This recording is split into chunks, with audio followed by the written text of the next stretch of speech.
Room 1665 is the latest stage that got added to Vampire Survivors to unlock the Dark Hustle. Now one thing that people quickly noticed is that this stage is absolutely hardcore. Initially you defeat the enemies quite easily, and then very soon after that you get overrun and die, unless you play a very powerful character. This is a very powerful character. Look at the weapon, look at the stats, insanely strong. This is Toastie. Toastie is one of the worst characters in the game, where you really want to reach level 100 and 200 because you get insane bonuses. And guess what we'll do today? We'll beat the toughest stage with this 1 HP character, and we'll not even reach level 100. Now let's talk about what the biggest issue of this stage is. The way it works is that every 100 kills, the next segment unlocks, and you'll get more and more Arcanas over time, but they are kill locked. So if you don't reach the goal, then the doors don't unlock and you don't get your Arcanas, and worst of all, you don't even have a starting Arcana. You just get thrown in with 1 HP and you have to do it. The first thing I quickly realized is that we can't do this on hyper mode, as it increases the movement of the enemies, but I also have to disable curse, otherwise we get too flooded and you just die. With only 1 HP, it means when I get hit, I'm just dead. Now we can make use of the defang feature, which is an upgrade that gives a chance that enemies spawn green. If they spawn green, then they can't damage you. That also means you can walk through them and use their hitbox as a shield to protect you. Now I've tried out a lot of different combinations with Arcanas, and I think if you get lucky enough you could also make a luck build work. I tried this for a while, but in the beginning you just want to line up that you get 5 experience gems from killing the enemies, which is actually a chance based, so here I got unlucky and I'm still level 1. This isn't great because this delays us reaching the 100 kill milestone that we need to open the door and get our first Arcana, and the main problem there is that a lot of enemies will spawn. Now what we are looking for here is the laser gun, here the phaser, because it will deal a ginormous amount of damage, but we will also have a luck effect which is very good on Toastie. So you'll see this often that I stutter walk just to make sure that the enemies get closer to me and then I can walk around them. But let's just say that things can easily go wrong. If you think that everything is fine, a second later you're often dead. Laurel is a very important pickup, not that it will really carry us, but when the enemies clump up, there are often just 1 or 2 enemies at one point, and you can walk through them using your Laurel, and that way you survive. Now this is usually the first very scary wave, where a lot of enemies clumped up at the top, and you have to lure them all down, that they are just on one side, and then you leave for the other side, and you can pick up all of the experience and walk back up. The Arcana of choice I went for is Sapphire Mist, because combined with the phaser, you get a ginormous amount of hits, and phaser has a lot of knockback, but also a ton of damage, meaning early on it's rather a tool where we AoE damage the enemies to get our kill milestones, but also to push them away, and with Sapphire Mist you just double the damage of the weapon. Not right away, but the more Toastie levels up, the more luck you'll get, meaning you pretty much always double trigger your weapons. My main goal right now is to make sure that I just stay alive and level up, especially with chess. We have a very high luck chance in general, as in we have a lot of luck, so every chance based events are increased, so we will get triple chess, but I'm also looking for freezes, for NFTs. Not really for rosaries. Rosaries have the issue that all of the enemies die, so they spawn all around you, and that can easily mean that you're surrounded and will die. Though we have also Laurel, so as long as there are not too many enemies coming from the direction that I want to go to, we should be fine. At this point, it's pretty much just making sure that the enemies clump up and move in the way that I want them to move, but you may already notice with the double strike of the phaser, we can usually relatively easily push away the enemies and survive. Duplicator is also very important for this because it will give us a bonus projectile, and since we can multi-hit, that means that we can push the enemies far away as much as we need to in most cases. Sometimes the weapon attacks a little bit weird, but as long as we can upgrade our Laurel, we should be more than fine, and I actually believe that Laurel can also get double triggered. The more you level up Laurel, the more charges it can hold, up to 3, and I believe sometimes when I was at like only 1 charge and it would trigger, here to get a second charge, it would actually go up to 3. I'm not exactly sure if this is really what happened, or I just got the feeling later on. It doesn't really happen early on, since you need to max out Laurel to get the final shield. But yeah, that's maybe something you can look out for. The initial color is blue, then it goes green, and the last color is yellow. At least once we have that unlocked, you know, right now it's just going up to green. Now I keep walking up and down because I want to guide the enemies after me, but this also means that we can use the breakables that spawn between the rooms. You may notice this, that in these little hallways, there are always like maybe 5 to 10 breakables, depending on how long we haven't visited there. And since we also have a ton of luck, it's very likely that they spawn. Like, the more luck you have, the faster they spawn, the more of them will spawn with a higher chance. So we have very good odds that we'll find freezes or NFTs to help us get through. This is always a little bit spooky when I walk up, because once we reach the top, I have to get around the ball somehow. So all I'm hoping for is, while I'm walking up, I'll just find a freeze. Didn't happen here, so this will be quite... You'll see what happens, okay? But I always hope for finding a freeze, and then I can just walk through the enemies and go back down again. I'm forced to push through here, and luckily we just got a Laurel charge the moment I walked through, meaning it got destroyed, it got instantly recharged, and we were fine. The way Laurel works is that it doesn't just block you from one hit, but it actually blocks you for a certain amount of time. It gives you invulnerability. So if we have multiple shields, it's not like we can just take 2 hits, but instead we can take multiple hits. I will walk through the enemies here because I want to get back up to the chest. We have a good chance to get a triple chest, and there's also a bunch of experience giving us another level up in the phaser. At this point, my main goal is I just want to max out the phaser. I want to max out Empty Tome because this is the component that belongs to the phaser to evolve it, and then we want to evolve it. Since the evolution has a chance to multi-trigger itself, and because we have so much luck, this pretty much always happens. And then we have Sapphire Mist, who double triggers a weapon when you cast it, or can, but with our luck it's pretty much guaranteed, meaning instead of just having one weapon, we pretty much have, I don't even know how many weapons, I think 10 weapons in this slot. Like, the evolution can trigger up to 5 additional times, I think, or something like that. And then you have Sapphire Mist, which can double trigger it. So yeah, it's just a lot is what I mean. And the main reason why it's so good, as I said, is because it provides the knockback, making sure that no one gets to you until we reach the enemies that are knockback immune. So we are on a timer. We just hit 700 kills, and this unlocks another room, though I believe you can actually get the Arcana earlier at maybe 600 kills. The problem is that depending on how we walk and where the chests drop, we are kind of forced to just follow them and to make sure that we pick them up. Very good that we got Empty Tome here. I think Laurel was available and Empty Tome. So Empty Tome is just better for cooldown, and cooldown it is. Here we are looking for Silent Old Sanctuary. Not only does it give us more rerolls, which can be nice if you're looking for Arcanas or items, but especially because we get 24% cooldown reduction and 60% bonus damage. Or I should say bonus might, because that's like not exactly damage, it's what buffs up your damage. But don't expect to just shoot up your damage by 60% if you already have spinach, but in this case, I think our damage was negative or slightly positive, so it's pretty much 60%. Now this looks spooky, right? You see so many enemies ahead of us, and this is why I didn't go further down but instead waited for them, because we just slowly let them walk after me. Now we have a freeze and we can walk through them, picking up all of the experience. If the freezes don't happen, we can still attempt to walk through them with the Laurel, but honestly, a lot of this stuff is luck based, like that you play it often enough to get the right outcome, and you can skew the luck kind of into your direction by doing the right movement and the right choices, giving you more time to get more breakables. You may have noticed that for a while now, the enemies don't take any knockback anymore, they just walk after us, which is another level of difficulty, though you may also see whenever we attack them, they kind of stutter a little bit, and if you attack fast enough, you can actually completely freeze an enemy.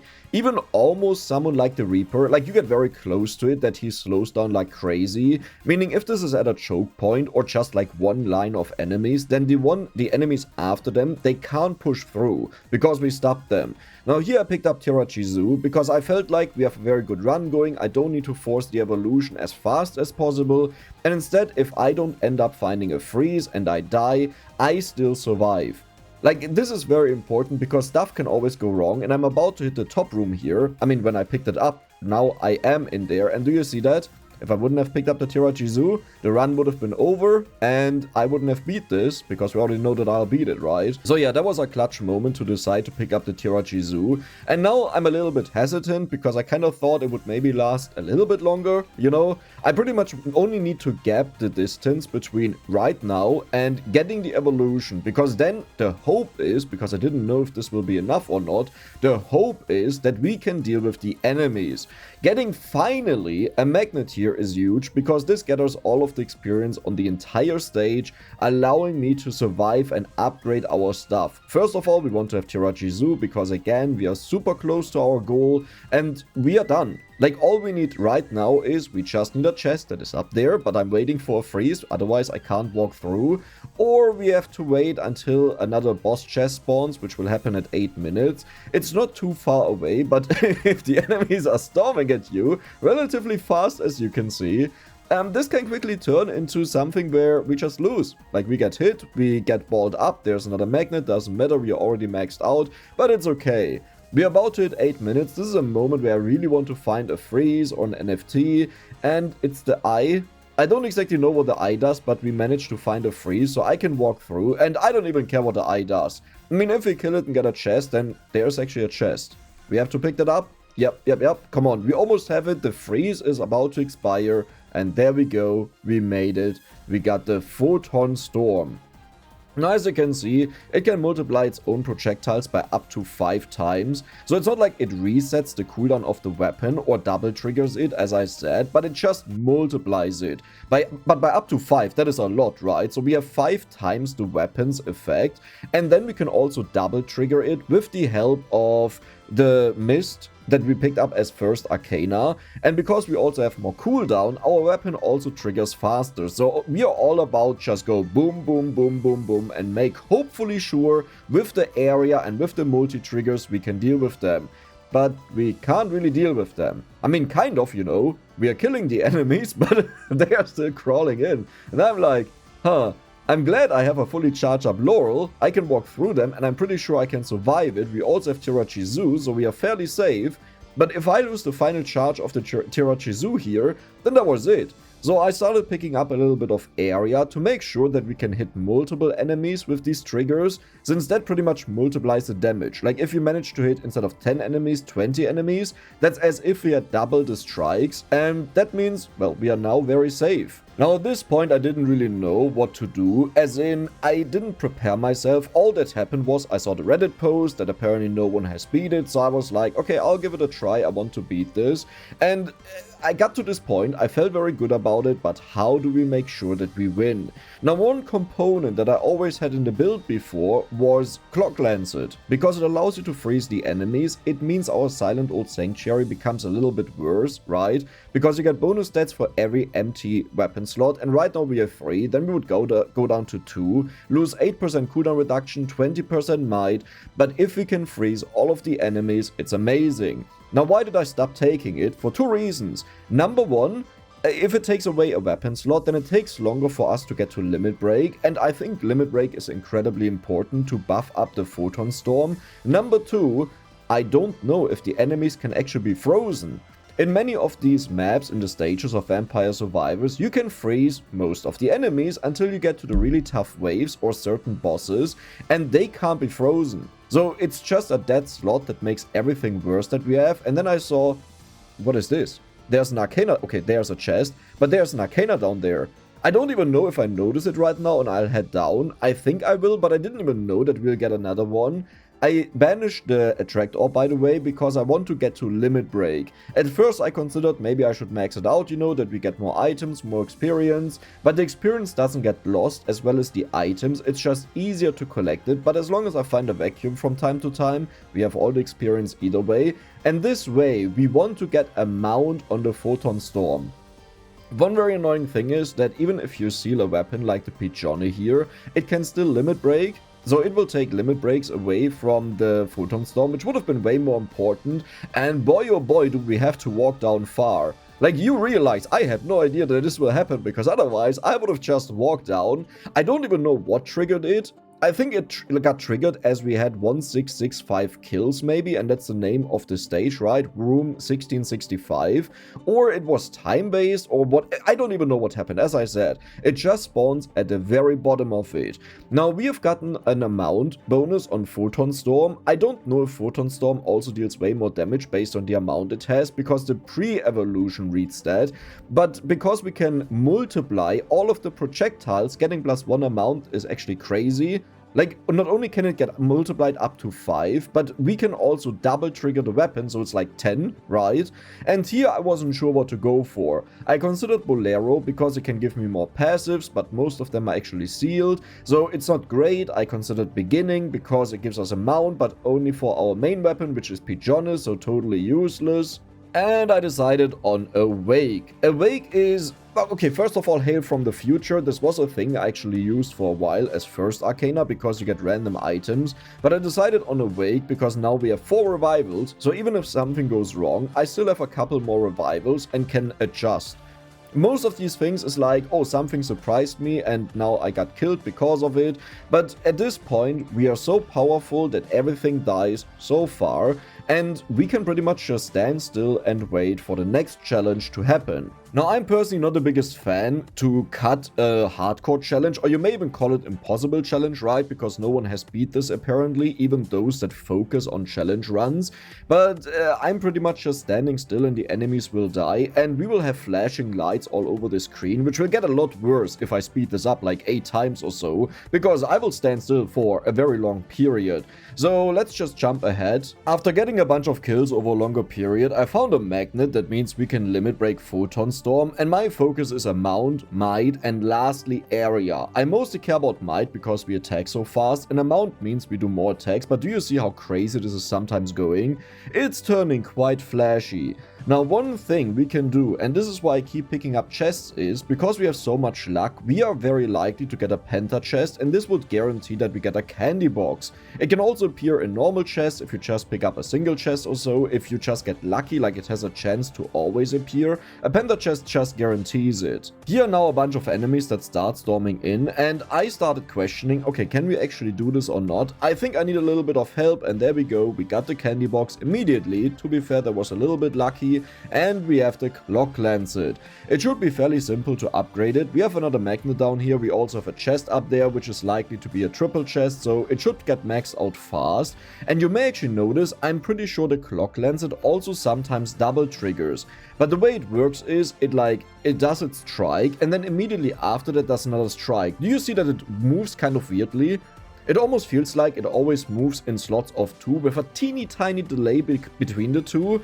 And here we got the candy box level 2. I thought about it, should I take any weapon here? But ultimately I decided against it. There are some not so bad options, but I don't want to take away from the limit break of the Photon Storm, because my entire setup is for the Photon Storm. Anything else that takes away from the limit breaks pretty much just makes this build worse. So here's now the rest of the footage, but incredibly sped up, and I also decreased the opacity by 50% so it's not so flashy. As you can see, the biggest challenge in here was that Dex doesn't get too bored, because I got really bored. I had to pay attention in case there's like a new wave that is hardcore and could wipe me out, but I just didn't know what to do anymore, so I decided to run to the very top, and I wanted to challenge myself to just run down until the very end of the stage, with slight exceptions, like I'm allowed to pick up chests, you know, because I'm very greedy, but yeah, this is what I'm doing in the Hardcore Impossible Challenge. I'm just running through the enemies with a potential to die. Now, to be fair, we have 4 revivals, so I wasn't all too spooked. We have the freezes and everything, and the Laurel. Though one thing that could happen is that there's a wave that can't be frozen, and I get flooded and can't kill them, and they just consecutively destroy all of my revivals, right? Because we still only have 1 HP. Even though Laurel is amazing to protect me, it can still mean that we would die. And the funny thing is, I actually got bored of this challenge while I was doing this challenge. I think at one point I stopped walking downwards, and then I'm like, okay, I still have 2 minutes left, so I'll just continue walking downwards. And here are now where tougher enemies start spawning. Do you see how many hits they eat up? Like, do you see these numbers? Isn't that crazy? We don't care. We just walk straight down. We don't even dodge them. Like, the challenge is to walk straight down, except for the chests, as I said. And we've almost made it to 29 minutes. You may notice that half of the spawns that happen at 28 minutes, they're very simple. They're like the devils that spawn and they get immediately wiped out, while the hellhounds, they are borderline impossible to kill. Like, yes, they do get killed and they also get frozen, so it's not a tough thing to deal with. But boy oh boy are they tanky, and there we go. We made it to the very bottom from the very top, even collecting 2 chests. Now we are 15 seconds away from minute 29. That is a very big deal, because minute 29 means we know what the final wave is and whether we can deal with it or not. And it's getting a little bit spooky, isn't it? I mean, we are freezing the enemies, so even though it looks spooky because there's so many damage numbers around us, it's not threatening yet, but 29 minutes. Do you see that? I'm not killing anything anymore. And I'm like, oh no. Like, the moment we start dying and Laurel is broken and I revive, we will have like 1 or 2 layers of the shield. But if I don't find a freeze when that happens, I'm just dead. And then I walk up and it's like, where did the enemies go? So they don't seem to respawn quite a lot. There are just like a bunch of them down there. So we should be relatively safe. And that also means that we will beat this challenge. So we are about to finish the challenge, and as I said, I got really bored, so I had a stupid idea. I kinda just wanna try to freeze the Reaper as long as possible and see if we can kill one. That was very ambitious, but honestly I needed some adrenaline rush, so we just kept freezing the Reaper. Laurel protects us. Whenever we lose our charge, we freeze him again, and yeah, I did it for a little bit, okay? This is what happens when Nex gets bored.